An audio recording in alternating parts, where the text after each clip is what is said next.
Ladies and gentlemen, thank you for joining us today here on Richard Grannon and Friends. Today we are joined by Mr. Piqi Miqi. Hello, Hey. sir. How are you doing? What's up, mate? I'm doing very well. Good. I'm happy to be here. Happy in hot Prague. It's hot today, right? It's crazy hot, man. I literally do work naked at home. I'm just like in my boxers. Is there a live stream people could subscribe to see that They happen? should, man. They should. Like, I'm gonna have a bunch of gay dudes subscribe to my OnlyFans, wanking it to my sweaty work. That's what it'd be called, Mickey's sweaty work. Yeah, exactly. Why not? Like, it's 2022. I got to get this cash. So, for people who are new to you and new to your work, where are you from originally, sir? I'm originally from New Haven, Connecticut. Mm-hmm. It's a little small city in small city in Connecticut. Yale University is there. Is that where Yale is, in New Haven? Exactly. Okay. Yale doesn't pay taxes. They haven't paid taxes since like the late 1800s, I think, or early 1800s. Why? Don't get me. I'm not a history buff, but I think it was during the Revolutionary War, and basically New Haven, the townspeople needed to use Yale as like a bunker or some sort of whatever, protect them from some onslaught of, I don't know what they used back then, some fucking little rifles or some shit. Flintlocks and that, yeah. Yeah, the type you had to. Yeah. So Yale made a deal with them, like, yeah, you can use, our facility, but we're never gonna pay taxes. Really? So yeah, that was Google smart. that shit. Fucking war profiteers. I have the dates Yale. wrong probably, but Yeah. And since then they haven't had to pay taxes. They don't pay taxes. Wow. I wonder if we can still use them as a haven if another civil war pops off. We should. They have a really nice library. Yeah. So what's that town like to grow up in? It's crazy. Like New Haven it's like half of it is middle class, suburban kind of vibe, or kind of hippie, hipster, uppity white people. Then the other part is like ghetto ass Puerto Ricans, ghetto ass black neighborhood. Then it's like a Jewish neighborhood in the hood. Wow. Surrounding the black neighborhood. It's crazy. It's crazy, actually. And is it big? Is it a big population of people, or? I think it's maybe like 100,000, 150,000. Oh, okay. So it's a pretty small place. It's small. It's small. Yeah. We have like a little downtown area. Yale is there, and then like you walk around the corner from Yale, and you can get shot. Really? Yeah. It always amazes me when you get these places like famous universities, and then where the students are will be next door to some. We have the same in Liverpool. Liverpool University is a really famous medical university, and then students come there from all over the world, and then they live in rough areas of Liverpool, and they just survive next door to gangsters. Yeah. And the gangsters just leave them alone. The students leave them. Yeah. How the fuck is this happening? I don't know how they do that shit. There's always like a story of like Yaleys going to a club, and then like a shooting happens, and the Yaleys are like, oh my God, there's a shooting. What is going on here? But the gangsters must be trained. They must be like, don't shoot them, don't shoot them. Yeah. Shoot him. Not her, no. Exactly. That's why when I was in the hood, I wear like a Yale sweatshirt and just walk around. Trying to look. I don't live here. I'm not from you. I'm not from amongst you folks. Try and be as preppy as possible. So that whole environment growing up, that sounds quite intense. You have like an intellectual nexus of America. Yeah. And then this really, really mixed community. Like as well. I kind of like, I was pretty protected. Like my parents, they basically, we first moved on Shelton Avenue when I was a kid, and that was like right after like the crack period.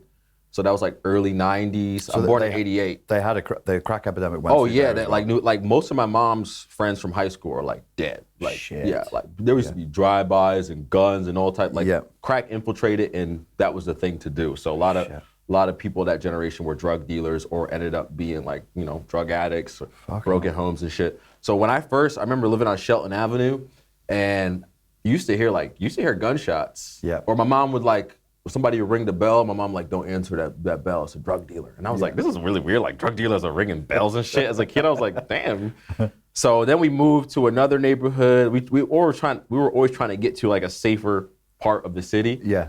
And the same shit happened with schools too. It would be like, okay, this school is fucked up. Let's try another school and another school. So I changed schools like every 2 years. But you would have been born at the tail end of that. Yeah. The peak would have gone, and then Yeah, but still criminality then would in its wake would have remained there, right? Yeah, like if you Google New Haven and you look for like, I don't know, New Haven highest murder rate, like in the early 90s, we had one of the highest murder rates per capita in the United States. So it was actually like really dangerous. But I never experienced any form of violence ever. Right. And you didn't see it. You heard the gunshots, but you never saw it. I had this really I had some really ratchet next door neighbors once. It was this one. Actually, he went to jail, but I don't know. They had like 3 pit bulls and shit. It was like really stereotypical. It was like, and one time this dude he was playing a prank on me. I didn't know it was a prank. I was like 5 or 6, and he put a gun to my head. He was like, "What you say about my mama?" And I was just like, when you were 5? Yeah. And I was like crying like fuck, and my cousins were laughing. And I was just like, and then it ended up being that it was like a prank, but like, yeah. So that was the only like form of like violence that I experienced. Fucking psycho, and they put him in prison eventually. Yeah, he ended up going to prison. That guy. That's all. That's the last I heard that he went to jail. So what age were you living there up until? I lived in New Haven, like, oh yeah, it's kind of complex. Like when my parents divorced, they divorced when I was like 13, 12 or 13, something like that. And my mom moved to Guilford during that time. So I was like back and forth from New Haven and Guilford. How far away is that? Guilford is like 30 minutes, and Guilford is like totally different. It's kind of like a upper middle class white suburb in Connecticut. So we actually I was a Christian Science member back then, Christian Science. Yeah. So I went to Christian Science church, and we had some friends at the church in Guilford. So we ended up moving there. Okay. When my mom divorced, so it was back and forth from New Haven to Guilford. And then I went to boarding school after that, thank God, because I was like, I want to get the hell out of here. So where did you go to boarding school? I went to Choate Rosemary Hall. It's in Wallingford, Connecticut, and it's like it's actually a pretty kind of well-known boarding school if you into boarding schools. Like if you know about boarding schools, like John F. Kennedy went there. Oh, okay. Yeah. Who else went there? I think Donald Trump's daughter went there like a year before I went there. A bunch of other rich ass motherfuckers went there. Yeah. Like, did you enjoy it? It was an experience, yo. Like it's crazy. What age were you when you went in? I went there when I was 14, so from freshman year in high school.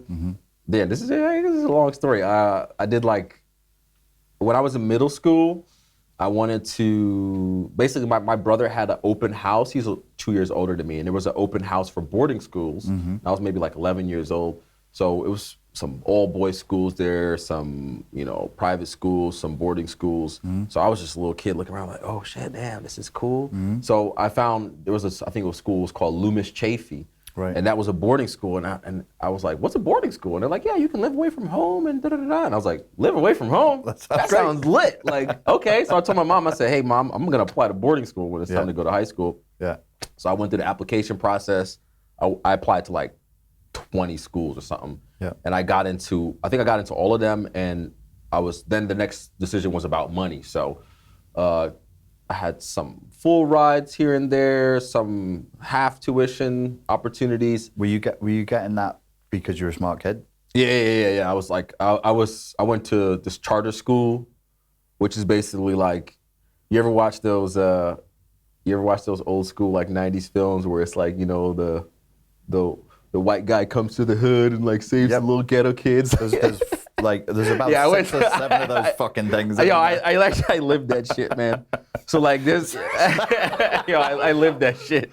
Believe in yourself, son. Yeah. You've got potential, but you got to start behaving yourself. Yeah. It was something like that. Like it was like, Amistad Academy, which is part of this organization called Achievement First, which was headed by Deja Toll and a few other founders and investors, or what do you call, not investors, what would be called, like board members or something like this. Yeah. So they basically made this school modeled after KIPP Academy, which was in Canada, and their whole goal was like, we can show that like inner city kids can test just as well, if not better, than kids in Greenwich, Connecticut, or whatever. And were they doing that but they could only prove that if they took them out of the environment and trained them in a boarding school?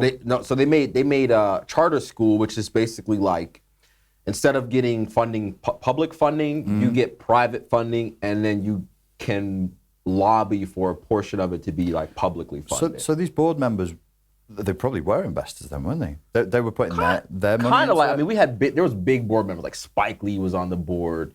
I think later on Jay-Z or some other like really I don't even know if I'm supposed to say that, but like some pretty affluent people went on the board. It must be public. Must be public. Yeah. Like if people look it up, they'll probably maybe under a different name. A lot of these people don't like a lot of people don't brag about their stuff because like even like some of these artists they do stuff like this, but they don't like they don't talk about it. But so yeah, Achievement First, they I was a first like class for this school. So basically, in order to get in, you had to apply through a lottery. So they wanted to make it completely fair. So it was a lottery system, and my parents were tired of all the schools that I went to because none of them were like good enough for their standard of education. So we were like, we saw a pamphlet for Amistad or something like this. We went to an open house. They were sold. They were like, let's apply for that. So we applied for that. We got in, and the whole thing for the school was like was modeled after KIPP Academy. And the school was basically like from 7 a.m. to 5 p.m. Because it was like, hey, you're going to work, your parents are going to work till 5.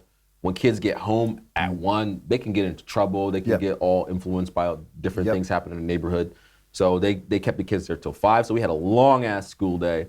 And then we also had like Micro Society, which was this program developed a few years earlier by KIPP Academy, which is like you learn how to have like a society in your school. So you have like a currency, you have an economy, you vote for. Love it. Yeah, you have government. It was amazing, man. Like the first year of the school, all we did was like one of the most important things with the first year was to like learn the Constitution. So we learned, like we studied the U.S. Constitution. Wow. Like we knew all the U.S. history. Holy shit. Like it was fucking dope, man. Like it was, so this school kind of prepared me for going to prep school because. And then, so when you went to, so what was the name of the school that? Amistad Academy. Amistad. It's like a slave ship that meant freedom. Right. Then they named a school after this slave ship. Interesting choice. Yeah. Well, there's like a whole history. Like there was, I can't even remember the history to be honest, because it was deliberate. It was deliberately. Yeah, like there was a happy ending to the story. Wow. Because when I saw that film. Okay, so but it was deliberate. It was, and it was, there was an ideology behind it. Yeah. It was like, so we ended up outscoring the whole state. Wow. Yeah. We were in the news. We were on PBS. Like. So they proved their point then. Yeah. They proved their point. So after our like my graduating class, like probably maybe the third year, we started even lobbying for money. So we would go to the Capitol. The kids did? Yeah, they would take like me and 2 other students. We'd go to the Capitol, we'd talk with state representatives, and we would just like give speeches and stuff, and we would get money for the school, man. And do you see why they don't encourage kids to learn this? Because you're a danger now. Yeah. You got a load of kids who are like, we need more money. Let's go to the Capitol and lobby like every other fucker does. Bro, imagine the whole country being able to do that. It was like I remember Deja driving us to the Capitol, and then after we would lobby and stuff, she was like, and that's how you lobby. Right. Like she would look like, and Deja, she's pretty big time. Like her dad's a president of Washington University. Yeah.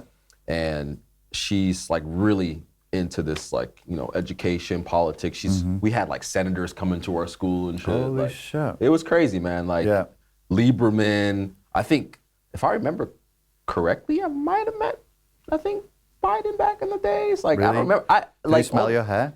Yeah. Yo, I swear to God, I met so many politicians that I didn't know who the fuck they were. I didn't care. And now they're like in this. Yeah, you're looking at them going, deep in the system. system. That guy sniffed my face. Yeah.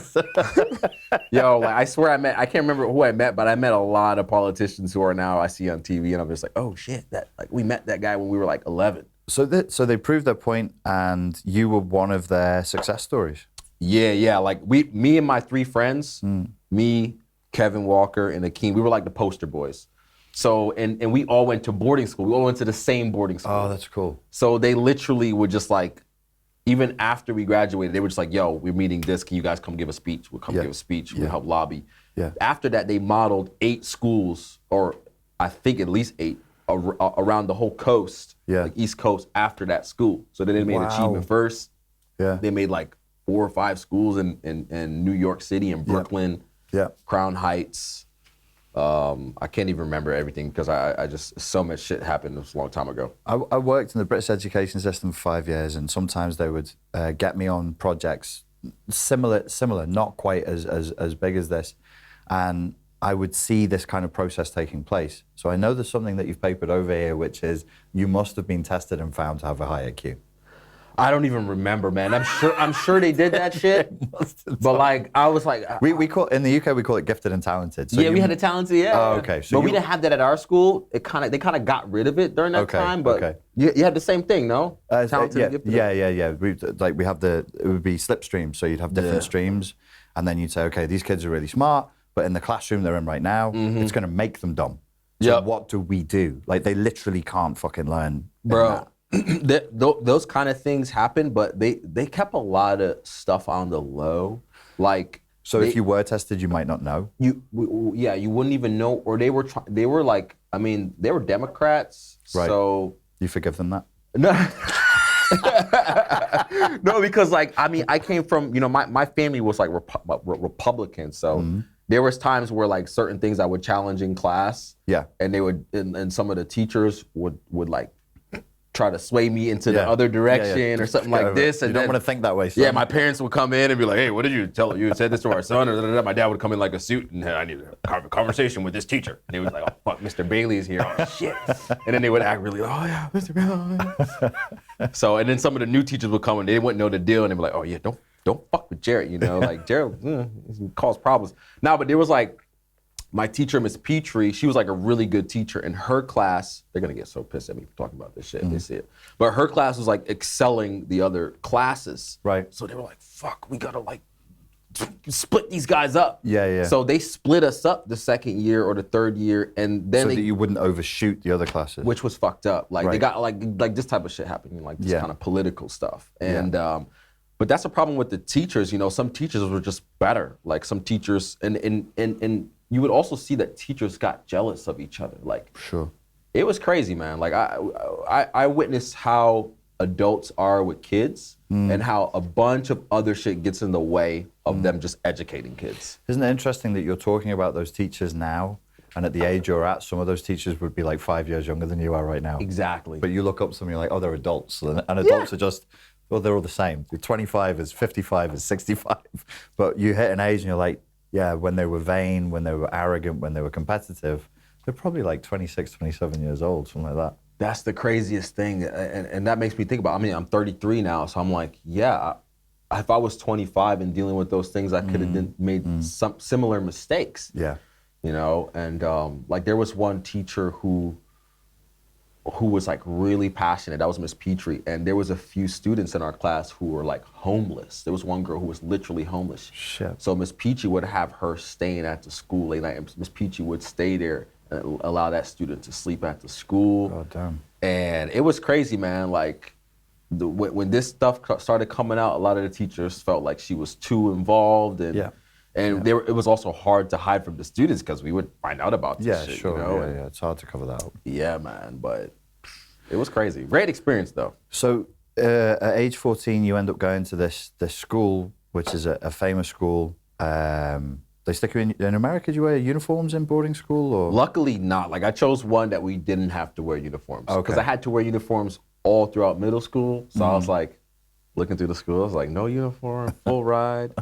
I got a, what were you saying? Oh, what was that question? I was going to ask you what it was like living in school. How did you find actually boarding in the school? Man, yo, that was crazy. Like the first year, I had this roommate, what was his name? Leland. And we kind of had like a cultural battle there. Like I was like, cause I'm coming from, the inner city, but I'm like the nerdy ass kid. And then I'm going to this rich ass white boarding school. So part of me was like trying to like keep my like black cultural roots and just come there and be like, yeah, I'm the black guy. I can't just like, don't fuck with me, like. So like this dude was like, This is like something from Key and Peele sketch. Yo, like I literally like I had some kind of culture shock there because I had my like, I bought a sound system there and I had like a subwoofer and my speakers and that was my roommate. Right. So I was playing like NWA and shit, I was like, fuck police. Just let him know. And then he would like play like, I don't know, fucking like Leonard Skinner or or what's this band? Like Sweet Home Alabama. Yeah, I don't know. He would just play like the whitest rock music ever. Yeah. And we would like try to race to get to the dorm first, because whoever could play their shit first was like the one who could play. Right. So one time, like, he was playing his shit for too long, and then I was like, bro. So I just turned my shit up, and he turned his on.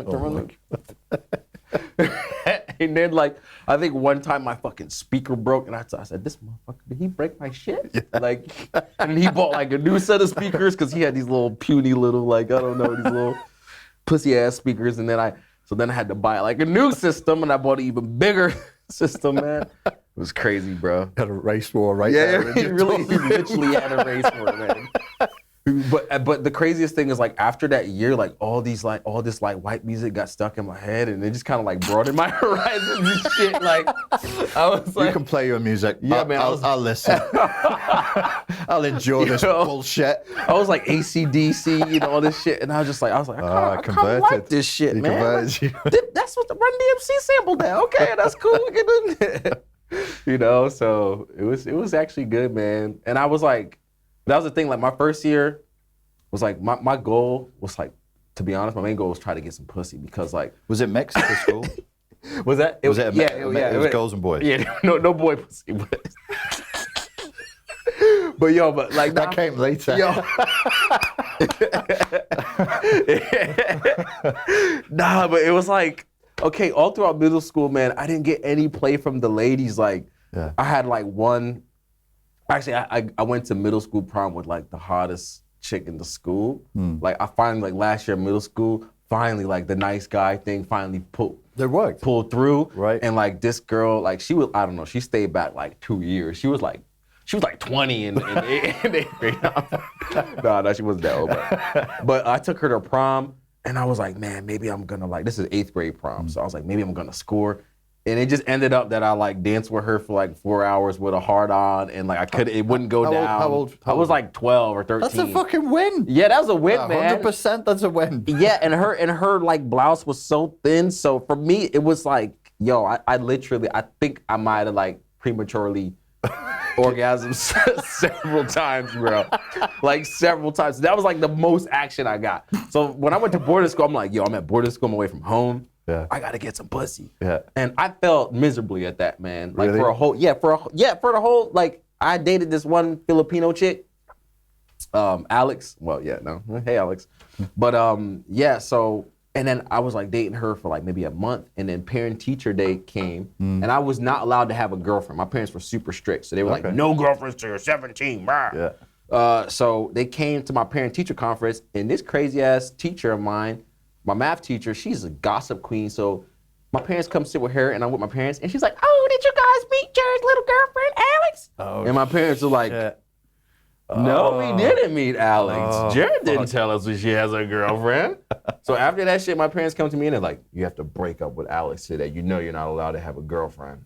Really? They forced you to break up with her? Yeah, and me being a little cuck that I was, I went and broke up with her. Like, I broke up with her, man. I was crying. My mom said. Literally. That's. Oh fuck. Yeah, Bro. Yeah. This is what keeps psychologists like me in jobs. These kinds of experiences. I need to talk about that with my therapist, because this shit was traumatizing, man. Fuck. You'll have like sexual issues like in your late 40s, and it'll go back. My mummy cocked me. Yo, the craziest thing was, I literally, like, we were in the like common room, and she was on my lap. This is how we started dating. She started making out with me, and she's like, I want to suck your dick. And I was like, no, it's too early. I'm too young. My mom said that's bad. Like, I was like, yo. And then we dated, and she never gave me a blowjob. So like that whole time, I was like beating myself up. I was like, man, like I could have had that. I could have had that. Yeah. So these dating in boarding school, it took a while for you to get your boarding school game together.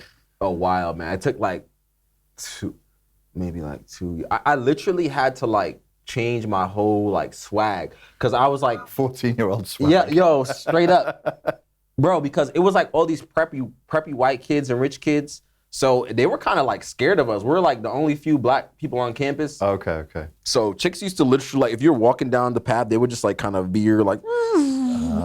You know, so I was like, man, these chicks are racist as hell. But then I realized like, oh, you gotta kind of like blend in with them a bit. Yeah, so instead, I was trying to like look all ghetto and hood and shit. So I was like, fuck, I gotta get rid of this shit. So I started dressing preppy. Yeah.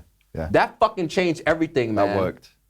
Different signal, different meaning. I know. It's crazy, man. It's so bad. Like I was wearing like J. Crew, Ralph Lauren, and like pastel colors and like the things we do. The things we literally, do, man. bro. Literally. Everywhere else, you'd have to dress more ghetto. Yeah. Work. But that's the one situation where you'd have to dress like you're gonna go and play golf. And it was the loafers, like the what are they called? Not boat shoes. Oh, bro. Listen, if it works, you gotta do what you gotta do. And you know the guys, they don't wear boat shoes with socks, so they get so fucking stinky. I've never worn boat shoes, but I'm like, how does that work? After 6 weeks, mine would just walk away on their own and go kill themselves. It would stink. Literally. So how many years you did that boarding school until you were 18? Yeah. They're boarding school till 18. And generally, a good experience. It was a great, man. I like, it was great. You got to learn a lot. Like, I got to really learn about the American upper class. It's a different kind of American, right? Yeah. Man, like, it's crazy. Like, I met some wealthy motherfuckers, and like, you don't even know they're wealthy because they dress like shit. Yep. Like, they don't have any style. Yep. They wear like hand-me-downs from their grandpa, and then you find out, oh, this dude is worth like this many hundred million. Like, the Rockefellers' kids went to our school. Like, that's what I was going to ask you. This is old money. This isn't Illuminati. Like if not the Illuminati, like the exact name, but like if anyone is in secret societies and they have offspring, they come to that school. This is intergenerational wealth that goes back to all kinds. Bro, and you see how they work. Like, you see a lot of them. They're not necessarily like racist, but they just don't include you in shit. Like, so like a lot of the we never, like, me and my black friends there, we never got invited to parties, like, outside of campus. Okay. So when we had graduated, you know, we went to some reunion, and one girl told us, like, hey, you know why, like, these guys never invited you to parties? Mm-hmm. She's like, yeah, because they didn't want you to fuck their girls. Is that the white? That's the real reason. Yeah, exactly. They were scared you would fuck you would fuck the girls. Okay. So like this type of racism, you know, like yeah. And we would have smashed all those bitches. They were correct. Yeah. You would have gone in your preppy gear and smashed them all. Exactly. But the fact that they didn't want us to do it because of our race and shit was like weird. You know, like, I mean, I'm sure the girls would have wanted to do it, but it is what it is. It was exclusion. Bro, we could have we could have healed the nation like this, man. But you would have broken a lot of white hearts. Though. Exactly. A lot of white male hearts. Who knows, man? Maybe some girl would have like Me Too me back then or some shit. You know, they would have like Me Too me, man. It could have been some rich person's daughter. You know, But that's I had that experience myself in the private school I went to where I wasn't being invited to things. If it was a school event, everyone was friendly and they were fine. But then, if it was a wedding, if pictures were going to be taken, why did they invite you? There was me and another kid. He's Bengali, and there probably was a racist element to it, but it was a class element as well. It was like they just didn't want us on the photos. I don't know. So there's certain things that we would get invited to, and then if it was more of an official event, if the parents were involved. Yeah. Then the family, because we had like little snide, because I did hang around with them, properly rich people, like fucking mansions, indoor heated pools, the tennis courts, maids, and they were nice. Yeah. Nice. Like the parents were nice, but little comments go here and there because it's not the same.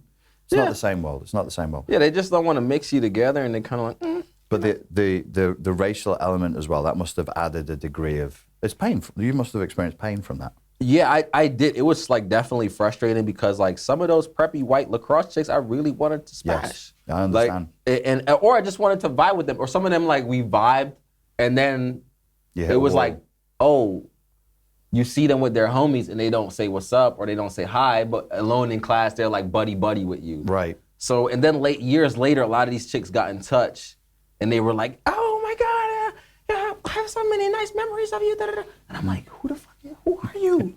Who are you? Yeah. Like, but I get it. People grow up, so But like one girl visited me, and it was like a chick that I had vibed with like freshman year, and she was really cool. But she like was with all these preppy lacrosse, vineyard vines looking chicks, and she just like she kind of just stopped being like.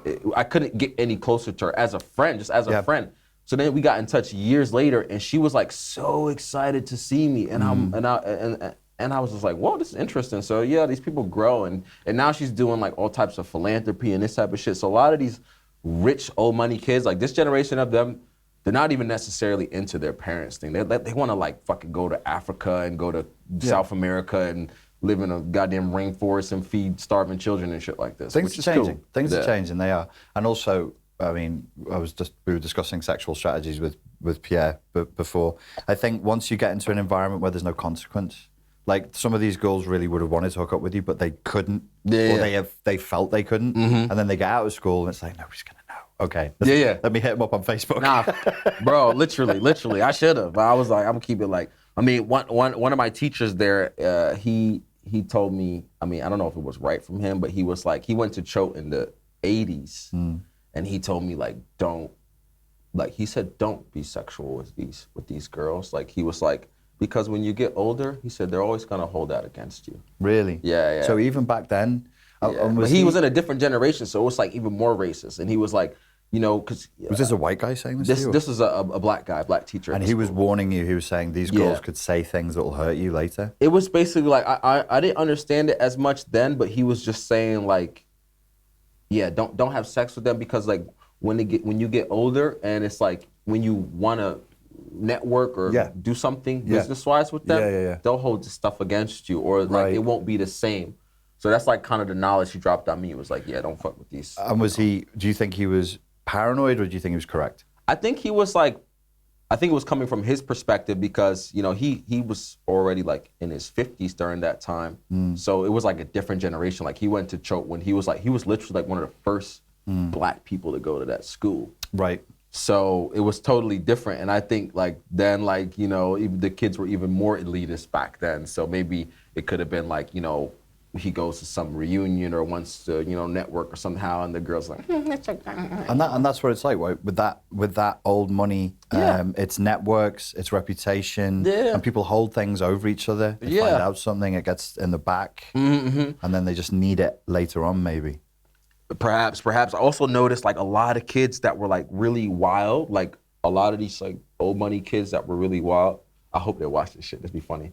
But I'd be curious what they think about it, my perspective. But a lot of these old money kids that were super wild in school, once they like got like 22, it's like they were just like, really, like completely straight, like just like they just like cleaned up their shit, like, and it was insane. I just never seen such a turn, you know. I've seen that. Why now? I have a theory. Why do you think that happens? I have no fucking clue. Like I have no clue. I think if you're from a lower economy background, you generally have more freedom, and they have money held over them, and the pressure. So they're wealthy and they're privileged, and it's great. Their life is better. I'm not saying it's not, but then they're told, and they're told who to marry. Like I went to school, and it's not. Then it gets dark for them. Whoa. It gets weird, and so they're free. They have their freedom, and then eventually that freedom gets switched off. Whereas like you can't threaten me with anything. I'm not going to lose my rights to a $200 million inheritance by marrying the one girl. But they have to do it, and I wasn't with that many properly rich kids, but a few of the rich kids, they did the same thing. Age 24, they start acting like they're 44. Yeah, I was bang. What?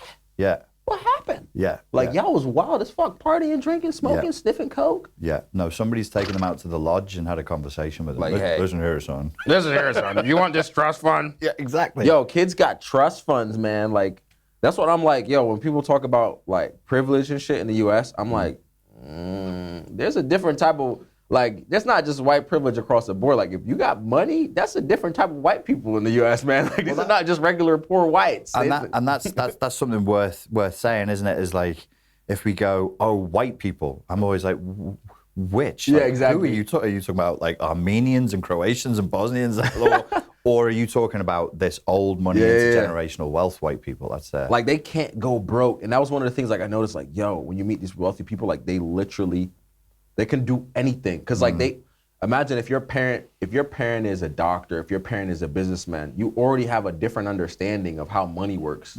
I have to like find out how money works in my 30s. 100%. Like, 100%. Like these guys knew from the get-go. And a lot of them, when they turned like 24, 25, or even 22, they got trust funds. They got hundreds of thousands of dollars. So they were able to start a company or, or go on or just spend 3 years doing jack shit. Yeah. And figure their shit out. Yeah. So and they'd have had a financial advisor appointed to them at that age. Imagine that.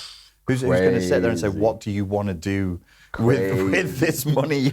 Bro. This amount of wealth you have. Nah, but the craziest thing is like the most humble, wealthy person I met was like the wealthiest person at the school from the wealthiest family. But their family was not old money. Like her dad was an Irishman. He came over as an immigrant with like fucking $15 in his pocket with his wife. Became an investor, and he's a billionaire now. Right. And I didn't have no fucking clue. Yeah. I just made friends with this girl maybe it was like my sophomore, junior year, and somebody was like, "Oh, that you know Miranda? She's a billionaire." And I was like, "What the fuck are you talking about? Like, Miranda's a billionaire? What?" Because she didn't hang out with all these other like these kind of preppy, like waspy people and stuff like this. She was just kind of like on her own thing. And then she's like, "Oh yeah, come to my pad in New York." Da da da da. So I went to visit her on the weekend, bro. She lived across the street from what's this dude who married the girl who he adopted some chick, Woody Allen. He married the. She lived across from Woody Allen. Woody Allen like bought like their old shit. Like it was like I don't know Upper East Side or Upper West Side. He bought their old villa. And that's money and connections, bro. Like I went in their flat and I was like, yo. When I met her dad, I don't want to say her name because they're really nice people. Yeah. I met her dad and he just like, he shook my hand. He had like just this gray silver hair, smile, bright blue eyes. And I was like, this is what it looks like when you have a fucking $1 billion. Because he looked so relaxed.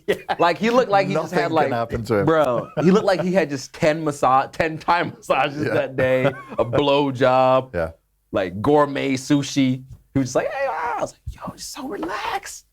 Chris Rock does a whole bit, it's probably quite old now, where he says there's a difference between being rich and wealthy. And it's like, you make 10 million, 20 million, that's different. It's not the same as this kind of level of wealth that they have. It's nothing for them. Facts. That comes and goes like on a bad deal, a good deal. Bro. Oh well, never mind. On to the next one.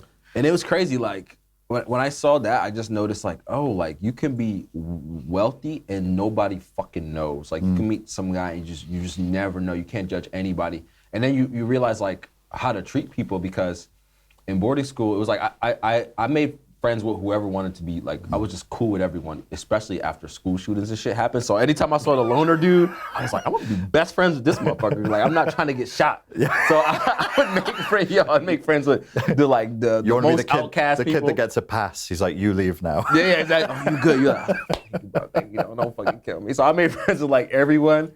And then like you just like, oh, you find out this person does that and that, and I was just like, oh, that's whatever. Like I don't care. Like if they're cool, they're cool. You know? Yeah. And then what age? So you were there till you're 18, and then what happened next? I went to my last year. Actually, my last year I was 17, and I did a semester abroad, like in Spain, because they have a program. They have like you can study abroad at the school, so you can go to Spain, you can go to wherever, Ireland. You can go for a semester. So I did that, and that was like when I first got my travel bug. Where in Spain did you go to? I went to Galicia in La Coruña. Lovely. Yeah. It was kind of a shitty experience. Was it? Yeah, because there was this one, the director of the program, his name is Senor Bao or whatever, Luis Bao, total dickhole, and he just kind of like wanted to make an example of me from the get-go. Like I was kind of a little asshole too, because I was trying to be cool. So I had like the first day I had like a toothpick in my mouth and shit. I was trying to be like Puff Daddy, you know? I had like a fucking toothpick.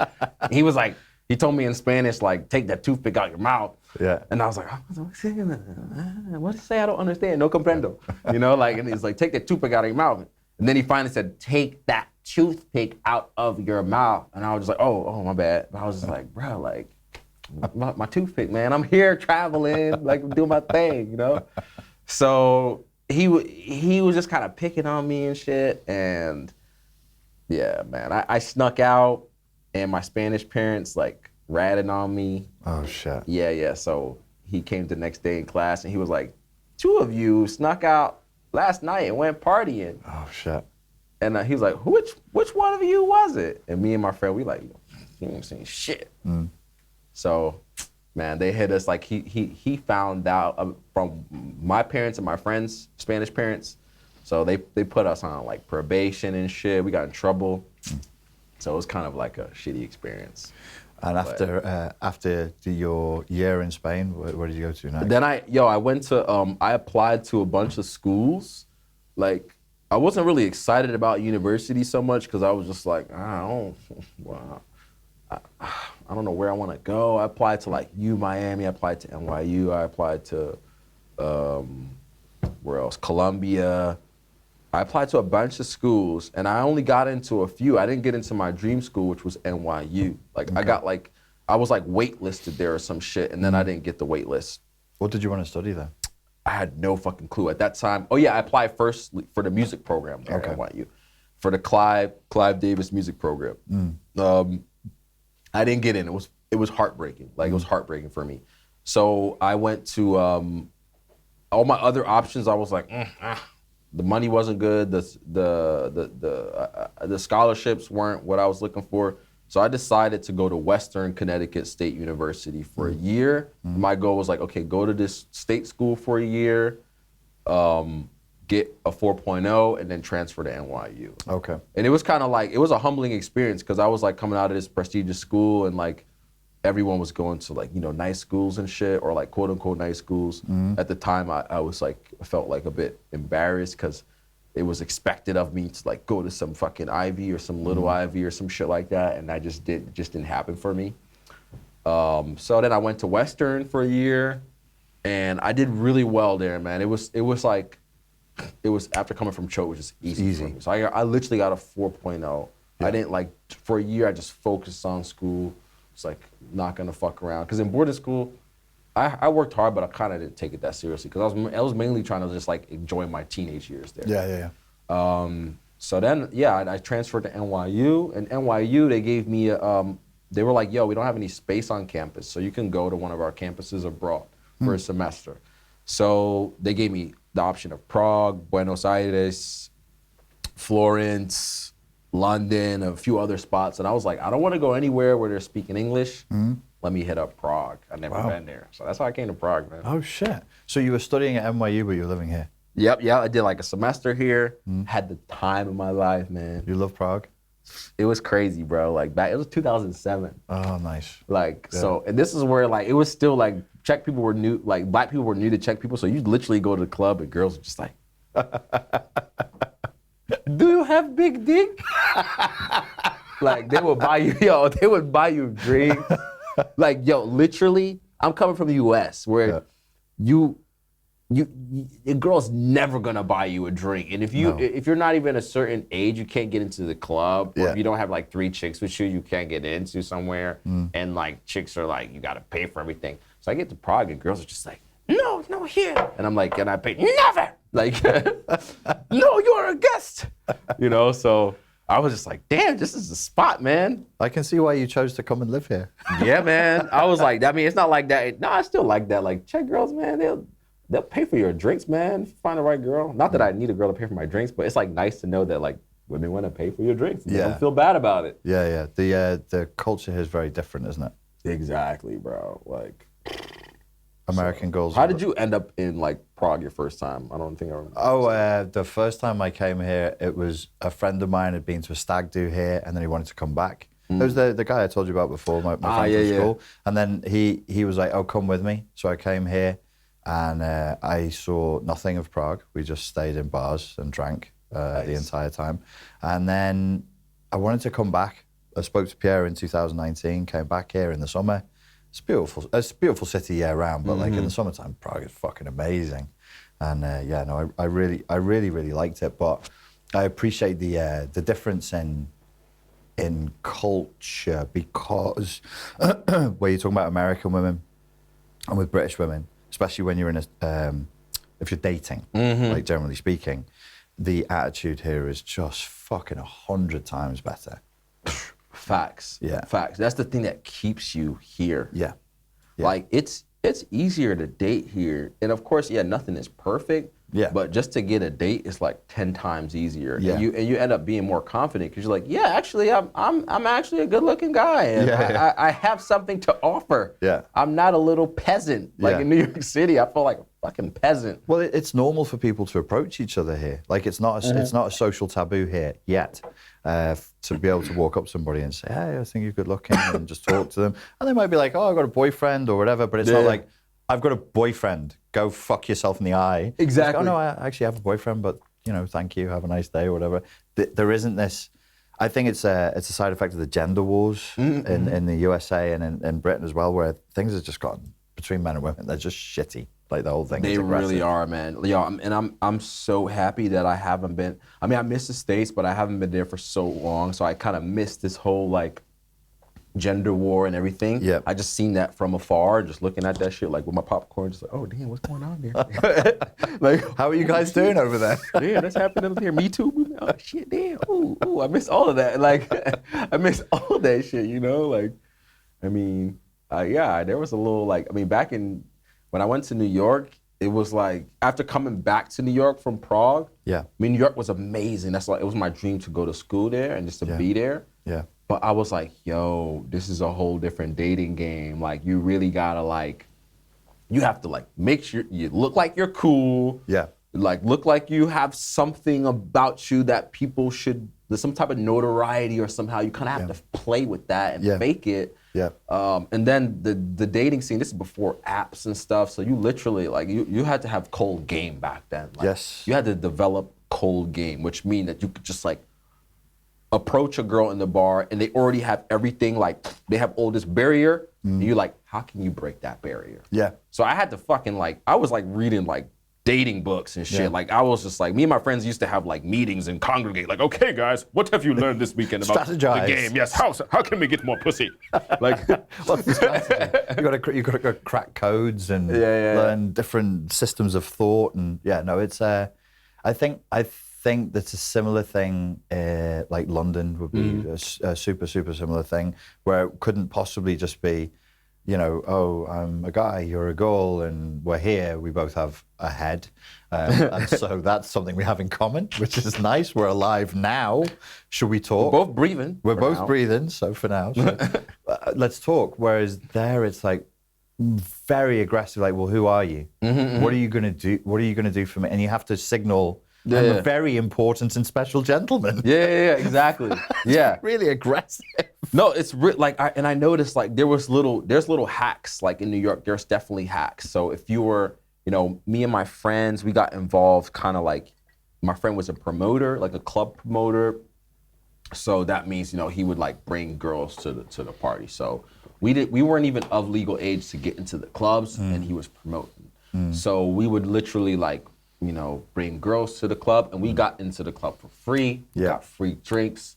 So girls wanted to hang around us. Like, we were fun guys, funny people, and that just gave us a lot of opportunity just to like break the like, barrier, so girls don't just look at you like you're a fucking creep all the time, you know? So like this, we were able to like meet mad girls and had a lot of female friends and stuff. Yes.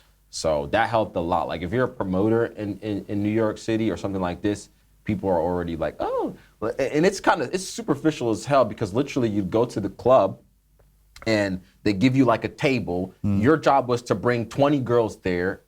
And just so like some investment bankers go there, they don't even meet the girls. They just sit at their table and they're like, yeah, we're in this cool club and we spent $10,000 and there's lots of girls around and 100%. you feel important. And I'm just like, what the fuck? And none of these guys would ever have an opportunity to talk to these girls because they're like in their table, just like dancing around the alcohol. It's like, Yep. And nobody goes home with anybody. No one. I've said that to people because I worked in nightclub security for years, and then in Liverpool for a while. There was the spot in Liverpool, and I got, for a period there, I was the head doorman on the restaurant of the place.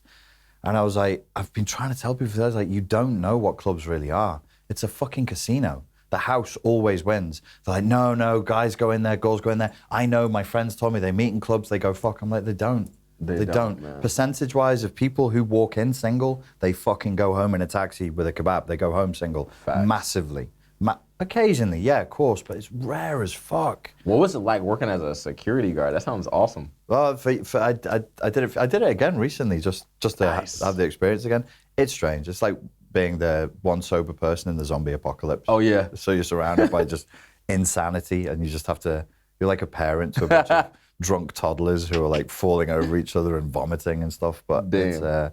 it's not too bad. Did you ever have to fuck anyone up? Like, Well, I worked Liverpool, London, Tenerife, New Zealand. I've worked a lot of different places in different situations, and occasionally there are scenarios where, you can't talk. Like there's just the talking's done. I was always. I got advice when I was young from an old doorman in Liverpool, and he was like, "You should always go to work with the intention that no matter what happens, you're never going to hit anybody, and that's the correct."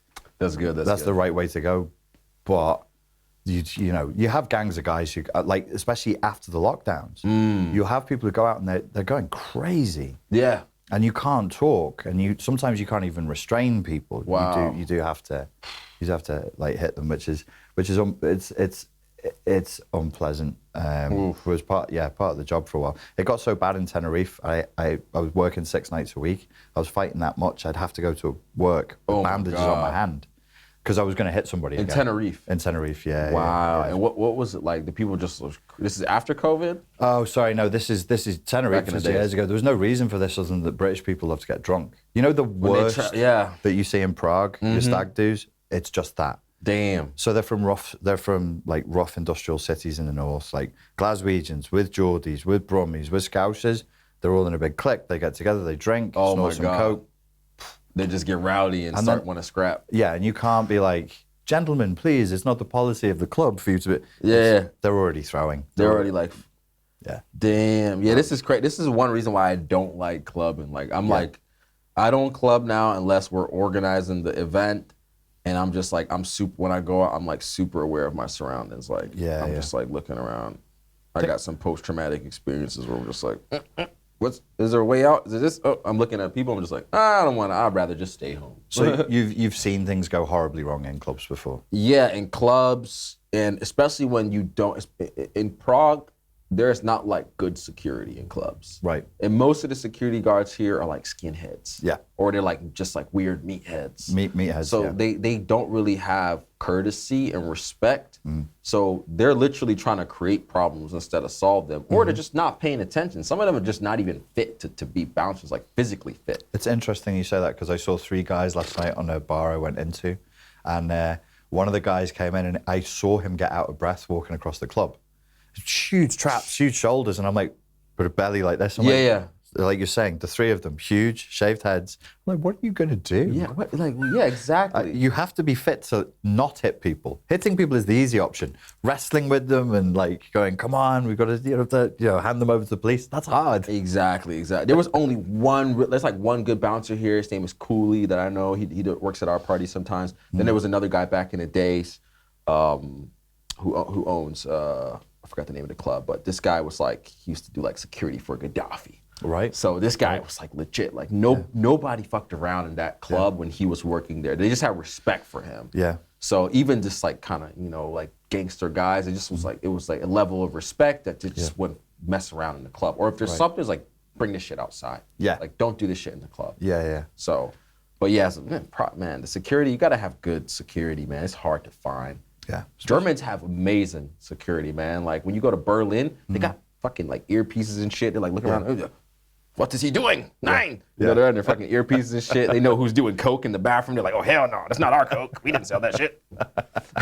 It's about, generally speaking, it's a better way to be because you have more effort on the front end, means less trouble on the back end. Exactly. But you do have to be a bit German about. I prefer a German style of security work now because I'm older. My knees are not great. I don't want to be fighting with people. So I would always say to like the younger lads, talk, be nice, be respectful. Some of these people are gangsters where they're from. They're the man in their town. Don't talk to them like shit. Don't make them try to prove to you who they are. You're a customer services representative. Don't take it so fucking personally. Exactly. And just keep it calm. We had this. It was 5 weeks ago. There's a group of guys. They all had a bottle each. They bought a bottle each, and they're drinking straight from the bottle. And one of the guys took a champagne and he threw it around. And Oh my God. this young lad who's with me, she's like, he's got to get out. We've got to throw them out. And I'm like, we're at the back of the club. There's me and you and the 6 of them. And I was like, just let me, can I please, may I speak? And whilst you just be quiet with all your fucking testosterone. I said to the guys, like, it's your drink. Like, you throw it on yourself, you do whatever the fuck you want to do. But we got to clean it up. Would you mind? Would you, like, please, would you mind? Yeah. And they just said, no, it's fine, that's cool, that's cool. I was like, you nearly got us fucking stamped on. Yeah, man. Because he was trying to put the guy's arm up his back. And I'm like, could you let him go? Oh, like, damn. let the fuck go. Yeah, but you gotta count your numbers and just be like, And it's just, some shit's just not necessary. You just go, exactly. Like, It ain't worth it sometimes. No. So as far as like the last couple of years go, I wanted to ask you about this because you said you're from a Republican family. Yeah, like they're not like in the Republican in the sense that people like, see like, oh yeah, get her done. Nah, they're just like, they don't like big government. Okay. So, and I think this is, it's tricky for people to understand this. I think I've got a little bit of an understanding on it. It doesn't mean the same thing in America. Nothing means the same in a different country. So if I say I'm a left winger in the UK, or if I say I'm liberal in the UK, it's not the same as America. Yeah.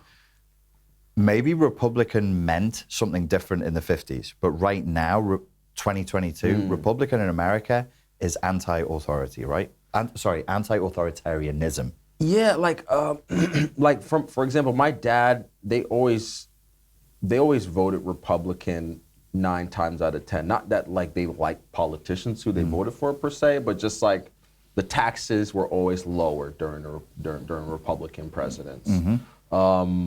Gun rights. My family, they practiced legal gun ownership for years.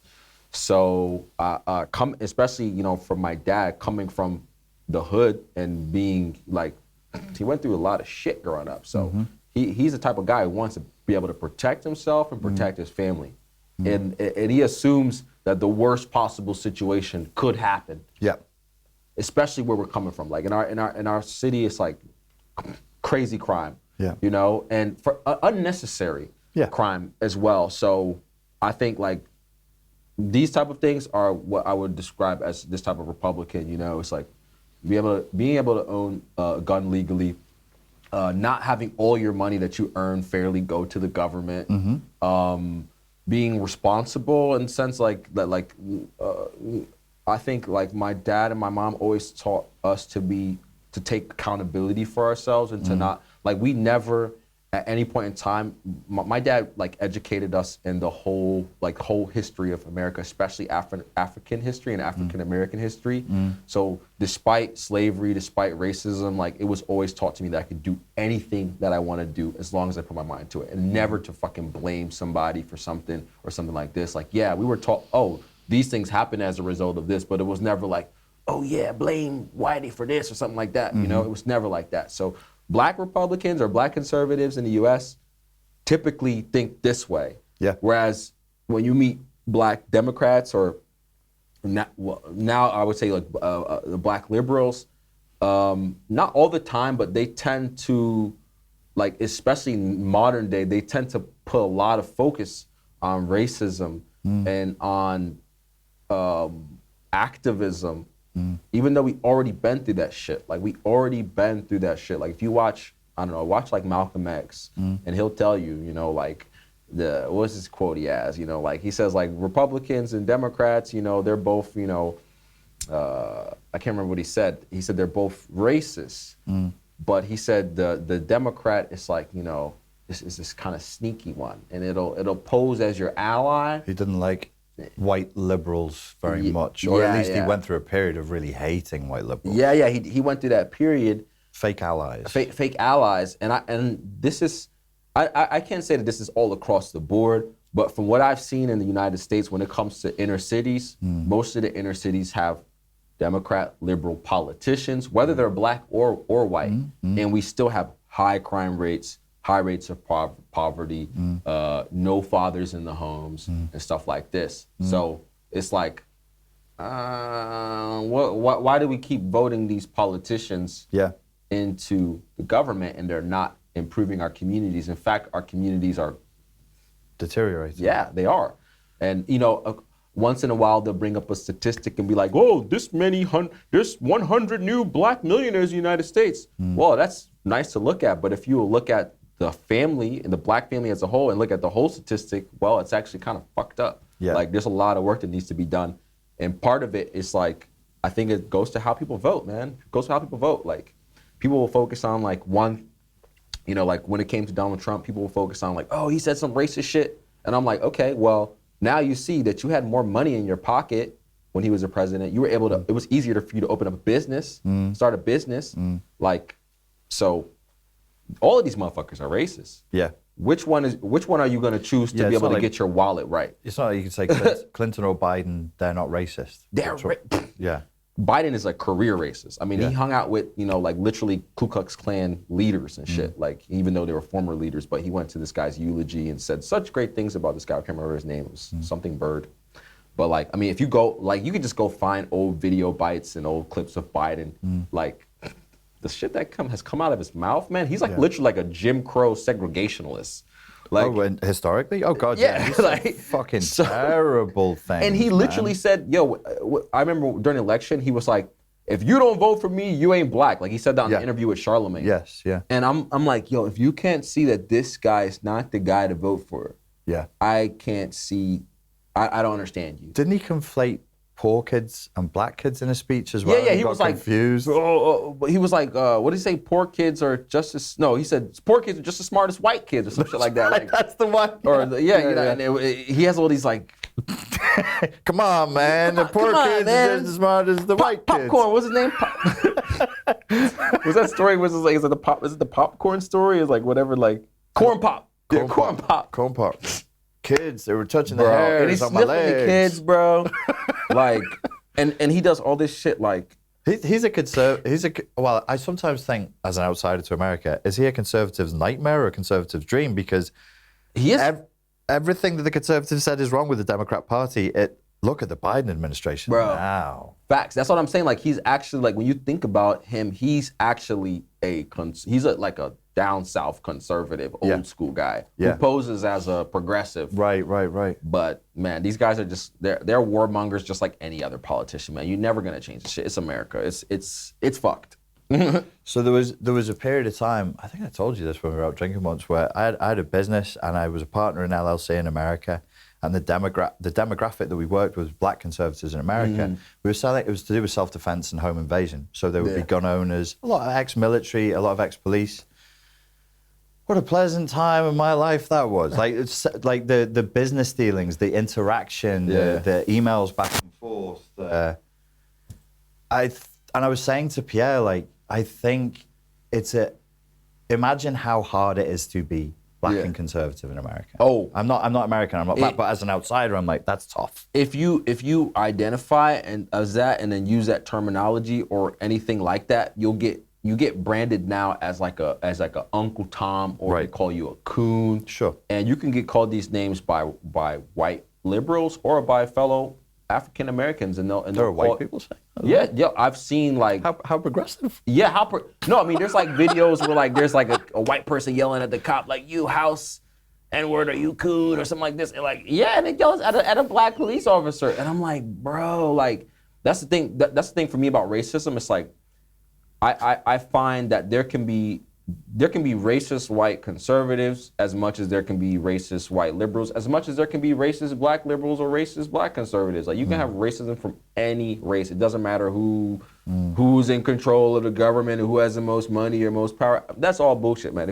If you assume something about somebody just because of the color of their skin, like, some white liberal, I would tell them my political beliefs or whatever, my stance on something, and they'd be like, but you're black. Yeah. I'm supposed to have this opinion just because of my skin color? That's racist as fuck. You know what I'm saying? I can't think of a more racist thing to say to somebody. You should have this perspective because of the Exactly. And I'm like, yo, my perspective can change too. Like, maybe this year I think this, and then maybe next year I'm like, actually no, that guy I didn't really like. There's no like room for error or mistake or learning or growth now. You got to stick to an orthodoxy and pass the purity tests, and that's it. Yeah, man. That's why, like, some of the, like, there's like this whole kind of movement of black conservatives now. A lot of them I don't agree with a lot of shit. That's why I don't identify with nothing. I'm just like, yo, I'm a center guy. I'm an independent. Yeah. but you know, I do follow them and listen to what they say because I'm just interested in another perspective. I want to know what these guys think. Because I think, to just hammer that point so people listening don't get confused with what we're saying, if you're going to hold to if you believe in something so strongly that your whole identity is going to be pushed back on against because you believe in it, you really believe. It's easy for me to be a white liberal. And be like, oh, I don't like racism. I'm for trans rights. Wow, well done, brother. Good job. But if you're like, if you're in America today and you're on that side of the aisle, it's tough from your own community, from whites, from everybody's going to be. You got to really believe, especially for artists and entertainers, because that's another level, bro. It's like, as an artist, you really have to like. I found out that like I just can't say certain shit, and then and then after that I was just like, fuck it, I don't give a shit. Like, because I'm a musician, I'm an artist. If anyone should be able to say something and not feel scared to do it, it should definitely be artists, because like punk rock music, funk, rap, like weren't all these people saying what the fuck they wanted to say and believing what they wanted to believe and being vocal about it. So for artists and for actors and for musicians, if you're black and you have some different perspective, the wrong perspective, perspective, yo, you might not be working anymore. Like, you saw what happened to Ice Cube. Like, they tried to, like, Ice Cube met with Donald Trump and made this thing called the Platinum Plan. And that was during the election. And he basically, like, met with Donald Trump and some other black leaders or black entertainers or whatever in the community, quote unquote. And they basically lined up exactly what he was gonna do for the black African-American community if elected. A lot of it was about business, investing in black businesses, historically black universities, which Donald Trump did in his first 4 years of presidency. And did he? Yeah, he did. He actually invested the most out of any president in history to historically black colleges and universities. Maybe he did it just to outdo Obama. Who the fuck knows? But he did it. Whatever his motivations were, he did the thing. I think he did it just to be like, Obama, you see, man, I donated more to black folk than you, bitch. You know, like, I think he did it for that. But whatever, like, and Ice Cube did this. You know, he announced this. It was loosely publicized in the media, of course, because in the left-wing liberal media, they never wanted you to see anything that conservatives do positively for a black community, because they want you to think that they're all fucking redneck, racist KKK members, right? So he does this. Not the black community, but the loud, left, liberal, radical black community, who claimed to represent everybody. Yeah, they were like, "How dare you met with Donald Trump? You're a coon." Da, da, da, da. And yo, like, he was bewildered. He was like, "Really? Like, yo, I actually tried to do something with y'all." And then he said, "Yo, I tried to meet with Biden's camp. They didn't want to meet with us. Biden's camp did not meet with anybody to promise anything for us. Biden wouldn't even meet with Black Lives Matter." Really? Yeah, he didn't. He didn't meet with them. So this guy, Donald Trump, actually was willing to, I don't care if he's a racist or not, he was willing to sit at the fucking table and do a deal to get what he wanted, which is votes. And even if it's only virtue signaling, like, if the money goes where it's supposed to go, that's what I'm saying. Got the results. That's what I'm saying. I'm like, bro, how can we be this, how can we be this, I don't want to use the word ignorant, but just like, it's like an ideological infection, isn't it? It is. It's just like, this is the ideology. It is. It doesn't matter what happens. I have to create this new story. To go into it. I mean, I would always describe myself as on the left. Like, whenever I do the political tests, I do the Spanish one, I tried the American one, I tried the English. I'm left of center. But I look at some of the shit and I'm like, okay, do you want to have more humans? Do you want to have families? Yeah. Okay, because if you want family units, generally speaking, I don't want to offend anybody, but heterosexual sex needs to occur. You can be whatever you want to be, but if you're indoctrinating people to think that is bad, there's no future for humanity. That's facts. And I always think, like, if we talk about communities in America, because America is more divided. Like, it is what it is. It is. So if you are strongly representing a community and you want that community to flourish, I would have thought that being on the right, being pro-family, would be, and pro-business and individual entrepreneurialism would be of benefit. Of course. Rather than victimization. I want handouts. I want to be given stuff, which weakens everybody. Man, that's the same thing with me, man. When I take these tests, I'm like center left. But that's the thing. I think a lot changed, like maybe 30, 40 years ago. It didn't matter if you're left or right. Family was something that you wanted to, look forward to. Yeah, we had universal agreements, no matter what side you were on. That's something you wanted to strive for. Yeah. It's having a business or making money, saving for your future, buying property.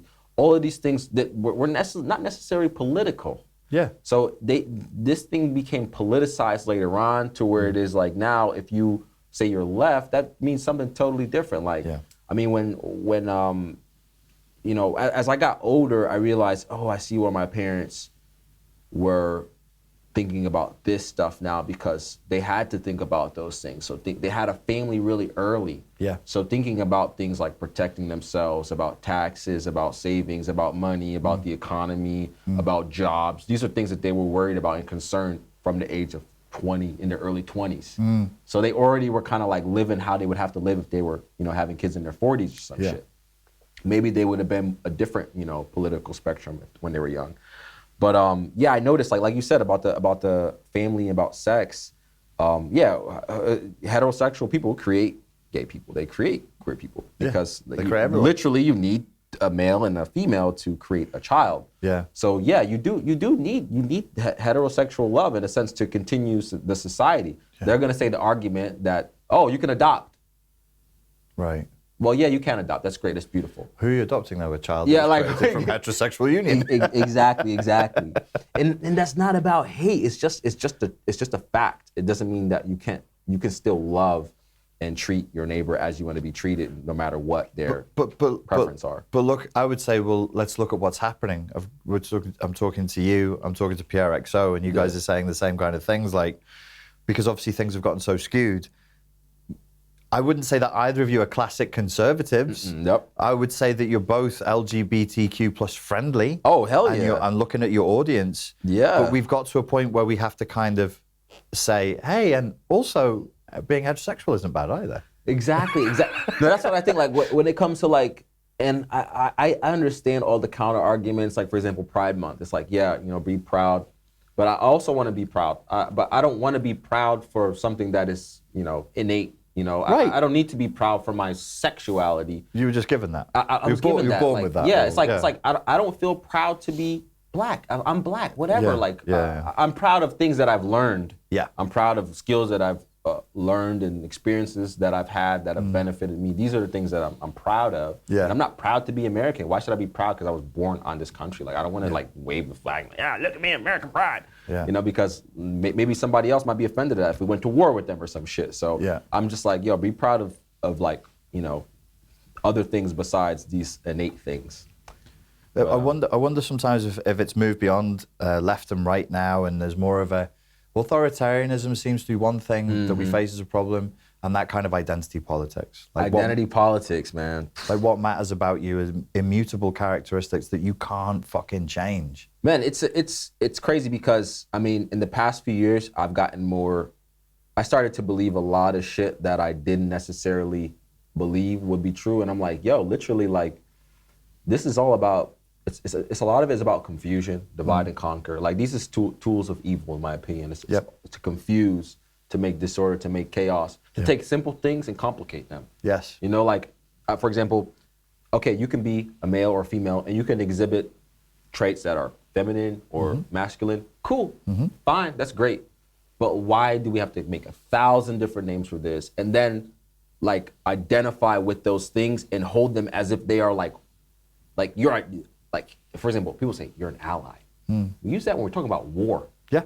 Like, why are we in a gender war? Like, if you're an ally, that means like if I fuck someone up, you better fuck them up with me. But what if like that person didn't do nothing wrong to you and you're the bad guy? So I still have to align to you here. It's like a NATO agreement that you don't want to be in. That's what I'm saying. I'm like, then I realized like I don't want to be an ally. I just want to be a good person and do what's right. I don't have to like align with everything. I can disagree about something and still love and respect you and still, be homies. Are you saying that you would have considered yourself an ally a few years ago, but you don't now? You said your political beliefs I have realized changed. I have to be so careful about what terminology I use because You weren't here. Me and Pierre just said that right before you came, which is like he felt like he used to be an ally. I felt like he used to be an ally. Yeah. And then in the last 3 years, I'm like, fuck everyone. Yeah. I'm nobody's fucking ally.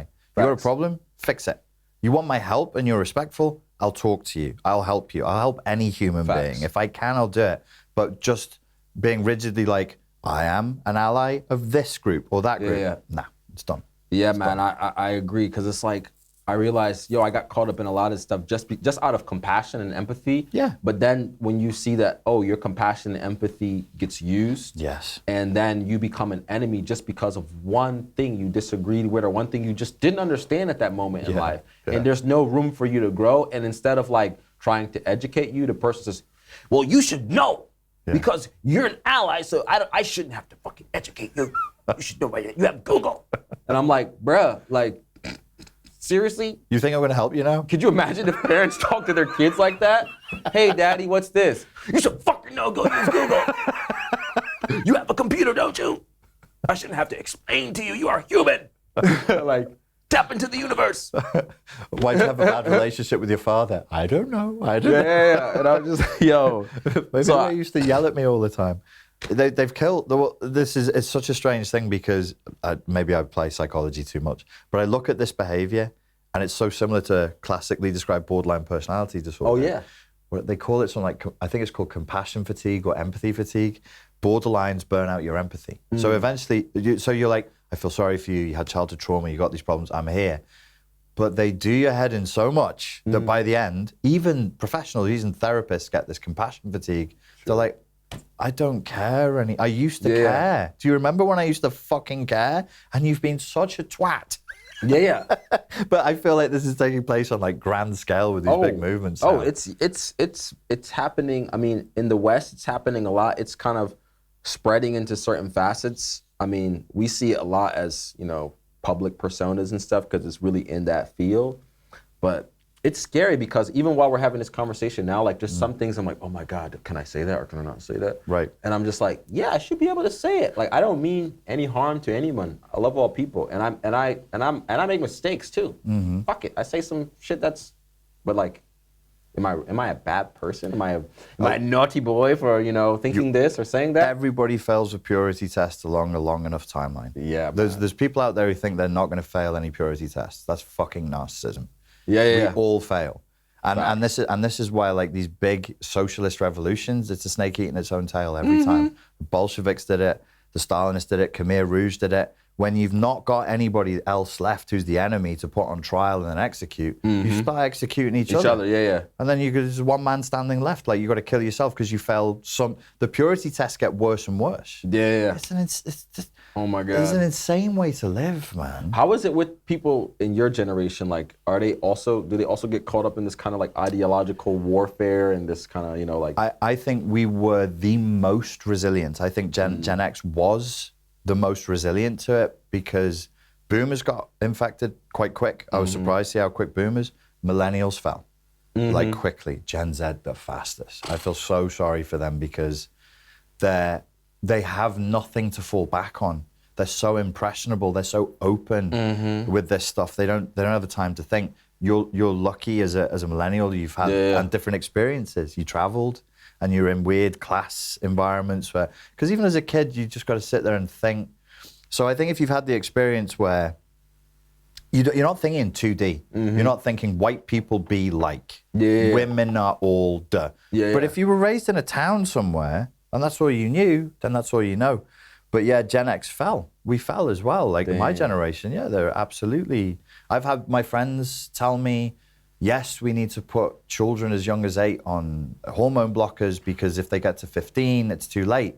We have to protect queer children. And I'm like, listen to yourself. Are you sure children are like? You're saying children have a sexuality. Are you sure? Like, when did that happen, man?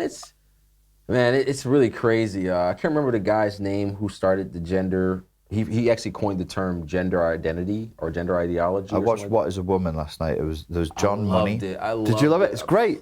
It's great, right? Sorry, guys. I loved it. It was a great documentary. It's a great documentary. Like Matt Walsh, man. Did a good job. The crazy thing is like, yo, 5 or maybe 8 years ago, I would like look at somebody like Matt Walsh or like Tucker Carlson. I'd be like, oh, he's a conservative, racist guy. He's it's Christian. Yeah. And now I'm like, oh, okay, wow. Oh, we agree on this. We agree on wow. We agree on a lot. Okay, damn. Should I join the church or what?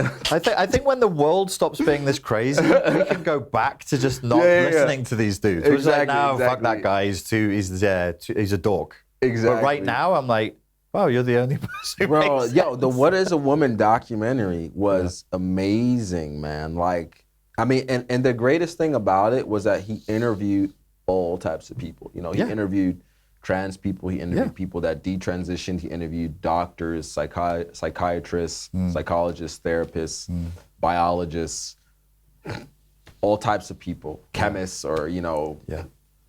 And he got different perspectives. He was very, very respectful. Yeah. Like, very respectful.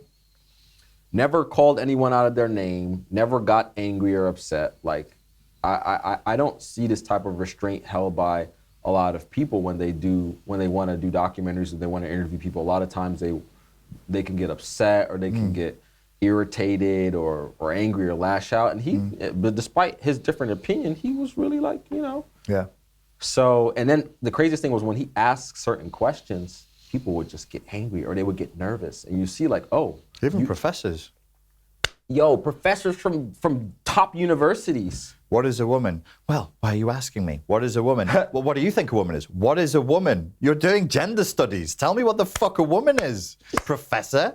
They can't answer. That's insane. Bro, and I'm like, where are we that, like, I think the professor was from Yale or what he was from some Ivy League school. And I'm like, these guys are teaching and they're like 27 years old. I'm 33 now. I'm looking at these guys. I'm like, you're teaching the future of the country? Yeah. What the fuck is gonna happen? There's no future. There's no future. That's Go to China. Do you think they're learning this shit in China? China's rubbing their hands with glee. They're going, yeah, more. We on TikTok. Perfect. Let's keep pushing this shit. I'm like, yo, go to Russia with this. Go to China with this. Go to parts of Europe with this. Go to Africa with this, man. And he did. He did.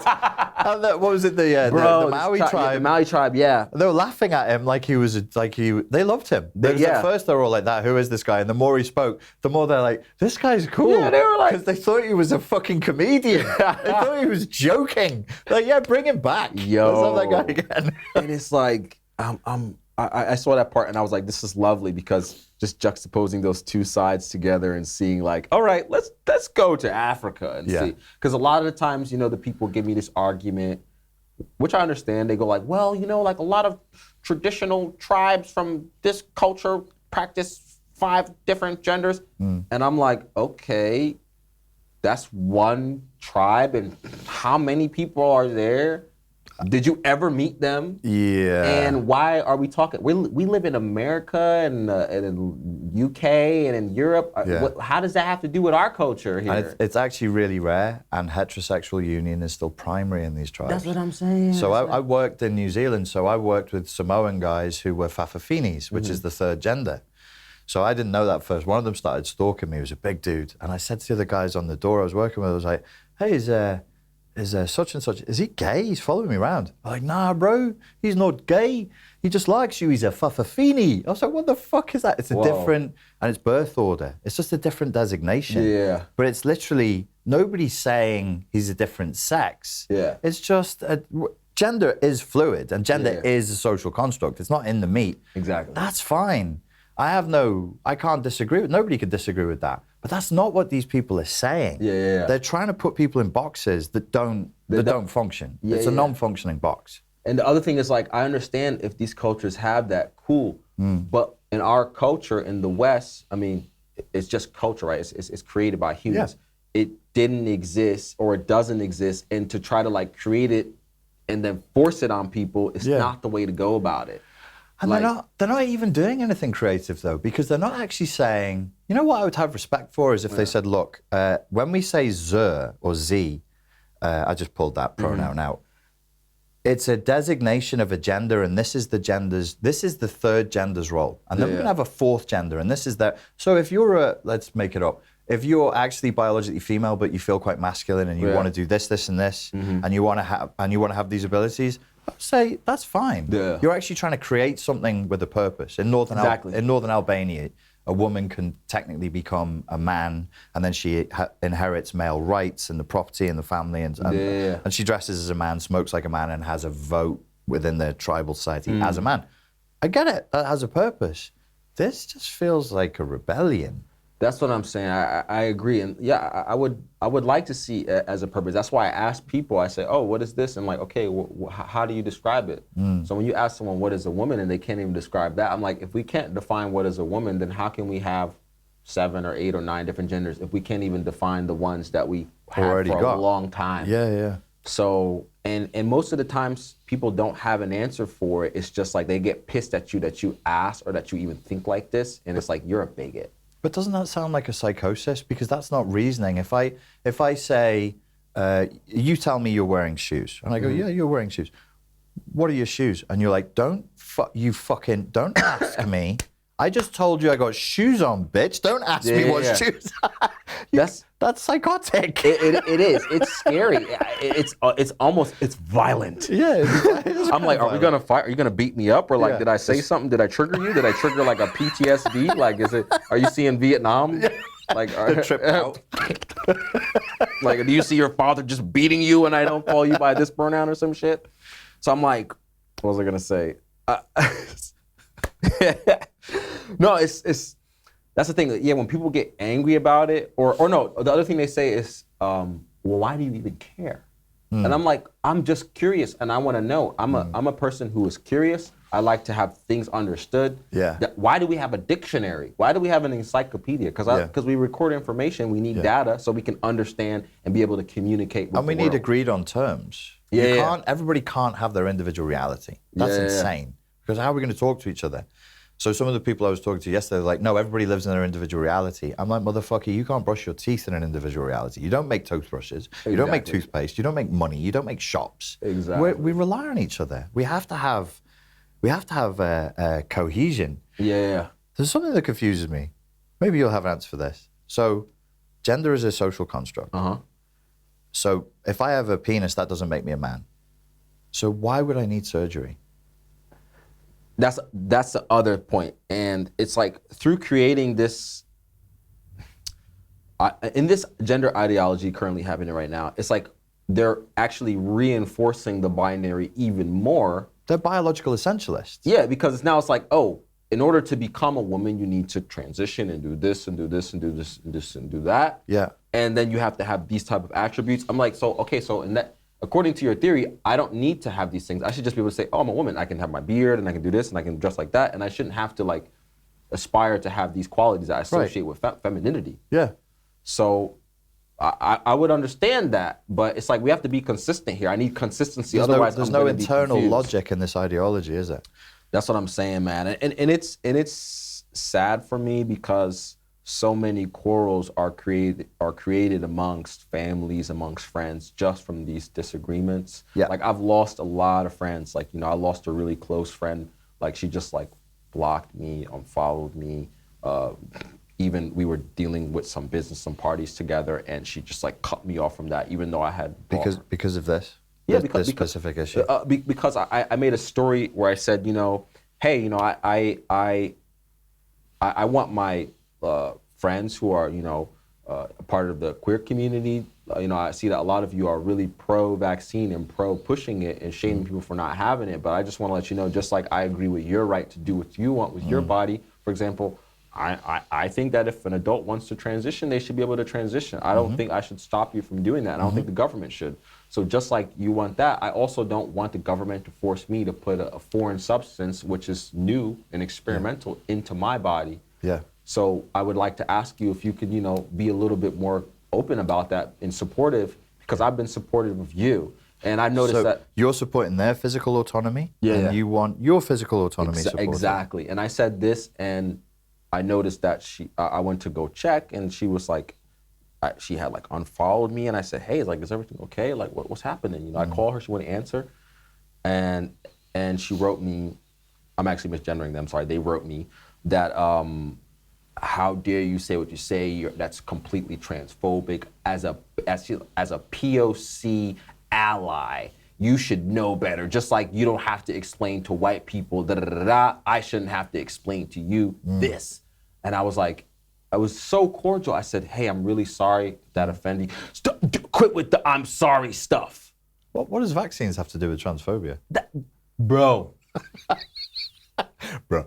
That's what I'm saying. I was like, yo, I was so hurt. I didn't even respond negatively. I was like, hey, can we talk about this when you cool down, or we can call or meet and just have a discussion? I said, I really didn't mean to offend you. I was actually showing that I'm with y'all, and I'm asking y'all to understand me, because there was a lot of people organizing events and saying, oh, if you don't have a vaccine, you can't come, and this and that. And I was like, yo, I make drag events. Yeah. Like with my spouse Annie. Annie does drag, and we made like 5 drag events. Right. Like I got trans friends who are transitioning. If you're not trans friendly, if you as a couple are not trans friendly, if you're not LGBTQ plus friendly, I don't know who the fuck is gonna fail that purity. That's what I'm saying. Like, yo, like I've been in drag like 3 or 4 times. Yeah. Like I've been to a party with fucking full on drag and shit. Yeah. And felt comfortable with my sexuality, comfortable with other people. Yeah. Never ever like made anybody feel uncomfortable. Always inquisitive and wondering, just trying to understand, because I didn't know anything about this shit, man. I'm like, yo, I'm curious. Yeah. And I love the music, I love the fashion, I love the style, I love the attitude. Yeah. I'm down with all that shit. Yeah.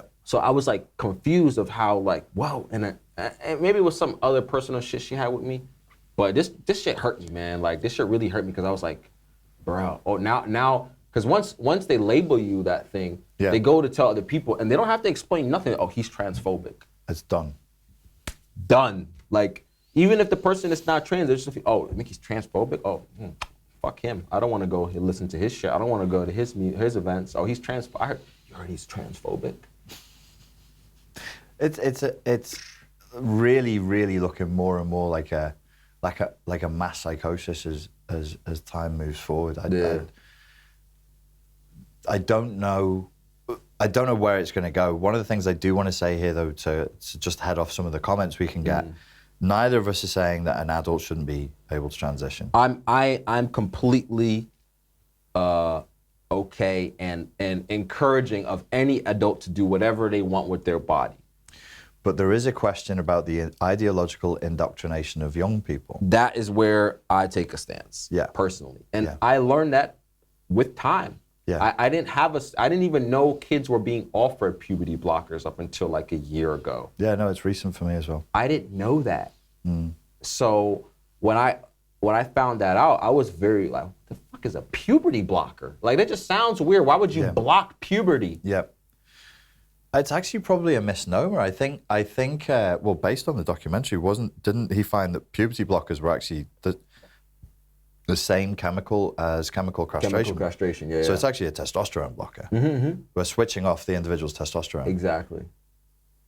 How that can't have long-term, irreversible, life-altering effects, I do not know what the hell that then. So there's a couple of issues. One is the indoctrination of children, and the other is just medical malpractice. Let's tell the truth. These sex change operations are experimental. Experimental. They get kickbacks for transitioning kids. You know, the NHS, like you said, the NHS is giving like, 70, or I don't know what the numbers were, but they basically give you like a bonus or something if you transition someone. It's a huge industry. Yeah, so even if you're a doctor and you don't even agree or know anything about gender identity, you're just gonna affirm, because you're actually, it's a financial incentive for you. So if a kid does come in and say, yeah, I feel like this. Oh, so you're that. Let's transition. Yes. I mean, I don't know if it's exactly like that at the point across the board, but it could get that way. It's what's being reported by people who've studied it more than I have is that there are very little barriers to transition.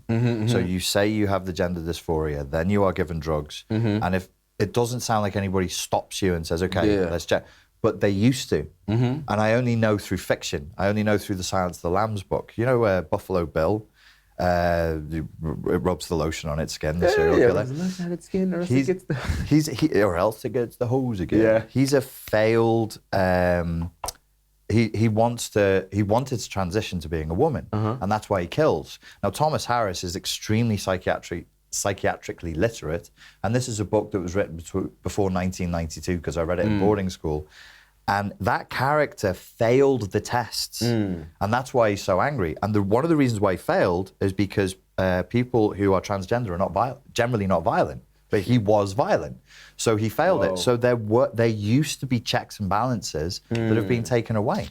That's the sad thing, like with the system that's supposed to help you heal is now becoming like these gender affirming therapists. And again, I don't say this to take away anybody's life experience, but not every kid is really feeling that. And how do you know? So if you a child. Yeah, and now like if the parent disagrees, they don't disclose this with the parent. They take the parent out of the equation, affirm whatever the child is saying, even though they're not with this child every day. They're not with this child at school.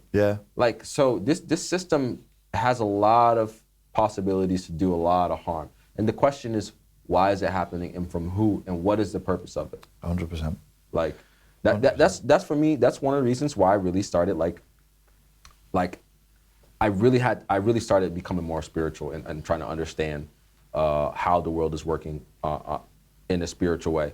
Because when you see this type of stuff happening, like, it's just not about money and shit. No. It's not about, nah, man, like, there's really people that want to do harm and they fucking get off on it, man. And they created a very intricate system to do it. They've taken something just normal and benevolent as people fighting for whatever rights to express themselves. They weaponize that and then they use that to divide you.